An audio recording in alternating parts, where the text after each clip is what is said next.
Life after retirement Mahmuda blog থেকে স্বাগত জানাচ্ছি। আসসালামু আলাইকুম। আজকে আমি বিভিন্ন ধরনের সবজি, ডিম, মুরগির মাংস দিয়ে পাস্তা রান্না করেছি, যা ছোট বড় সবাই খুব পছন্দ করবে। তাহলে আমার সাথেই থাকুন কিভাবে রান্না করছি। আমরা পাস্তা, নুডলস যে ধরনের নাস্তাই তৈরি করি না কেন, এর যে স্বাদের ম্যাজিক মশলা, এই মশলার জন্য আমাদের পাস্তা নুডলসের স্বাদ অন্যরকম হয়ে যায়। আপনারা চেষ্টা করবেন এই স্বাদের ম্যাজিক দিয়ে এই পাস্তা নুডলস রান্না করতে। পাস্তা করার জন্য পাস্তাগুলো আগে সিদ্ধ করে নিয়েছি, সাথে ফুলকপিও দিয়েছি, আর এখানে চিকেনের টুকরা করে নিয়েছি, আর নিয়েছি এখানে ক্যাপসিকাম, কাঁচামরিচ, রসুন কুচি, একটা ডিম দিব, সয়া সস, আনুষঙ্গিক জিনিসগুলো আমার হাতের কাছেই রেখে দিছি। সেই চিকেনগুলো আমি আগে লবণ দিয়ে একটু হালকা সিদ্ধ করে নিচ্ছি। পাস্তার সাথে দেওয়ার জন্য আমি এখানে গাজর কুচি করে নিয়েছি, তারপরে বটবটি, বেবি কর্ন, তারপর চিচিঙ্গা সবই অল্প অল্প করে নিয়েছি। এগুলো হালকা 2-3 মিনিট সিদ্ধ করে নিয়েছি।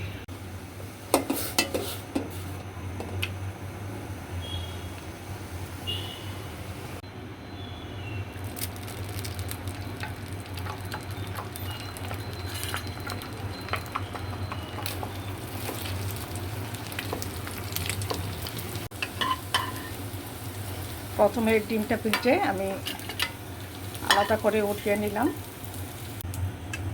তারপর এই তেলের মধ্যে আমি যে মাংসটা রেখেছিলাম সেই মাংসটা একটু হালকা ভেজে নিব আলাদা করে, আর গোলমরিচের গুঁড়া দিয়ে দিলাম।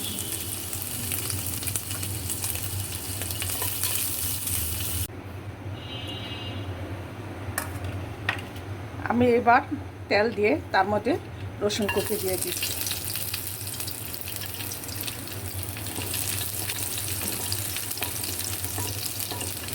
আমি ক্যাপসিকামগুলো দিয়ে দিচ্ছি, আগে ক্যাপসিকামটা দিয়ে দিব। এখন এর মধ্যে যে সবজিগুলো সিদ্ধ করে রেখেছিলাম সেগুলি সব দিয়ে দিচ্ছি।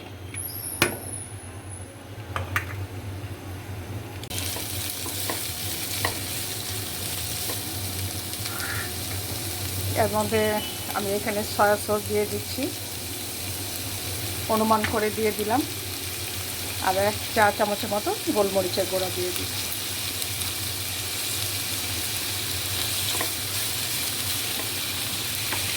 আর ছিল যে কাঁচামরিচ সেগুলো দিয়ে দিচ্ছি।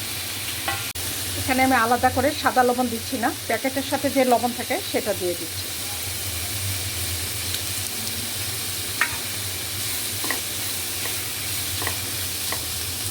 সবজিগুলো ভাজা হয়ে গেলে এখন আমি যে পাস্তা সিদ্ধ করেছিলাম সেগুলো দিয়ে দিচ্ছি। সবজির সাথে পাস্তাগুলো মেশানো হয়ে গেলে এখন আমি যে আগে ডিমগুলো ভেজে রেখেছিলাম, তারপরে মাংস সিদ্ধ করেছিলাম, সেগুলো সব একসাথে এখন দিয়ে দিচ্ছি। তারপর আবার সব কিছু মিশিয়ে নিব।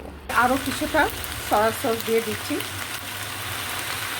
পাস্তা দেওয়ার পরে।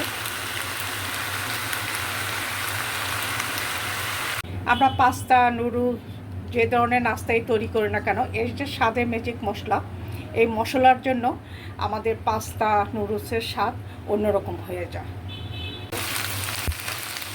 একটু সময় নিয়ে আমি একটু ভাজা ভাজা করে নিচ্ছি। হয়ে গেছে আমার পাস্তা রান্না। পাস্তা রান্না করা খুব একটা কঠিন না, যেহেতু আমাদের হাতের কাছে সব রকমের সবজি থাকে।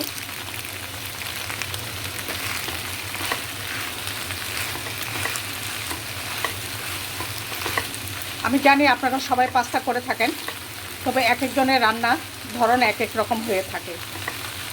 আমারটা কেমন হয়েছে আপনারাও এভাবে রান্না করে আমাকে কমেন্ট করে জানাবেন। আশা করি ভিডিওটি আপনাদের কাছে ভালো লাগবে, আর ভিডিওটি লাইক কমেন্ট করতে ভুলবেন না। পরবর্তীতে অন্য একটি রেসিপি নিয়ে আপনাদের সামনে উপস্থিত হব। আজকে এই পর্যন্তই। আল্লাহ হাফিজ। আমার একটি ইউটিউব চ্যানেল আছে, সেটাও আপনারা সাবস্ক্রাইব করতে ভুলবেন না, আর ফেসবুকে পেজটি ফলো দিয়ে পাশে থাকবেন। আল্লাহ হাফিজ। ভিডিওটি দেখার জন্য সবাইকে অনেক ধন্যবাদ।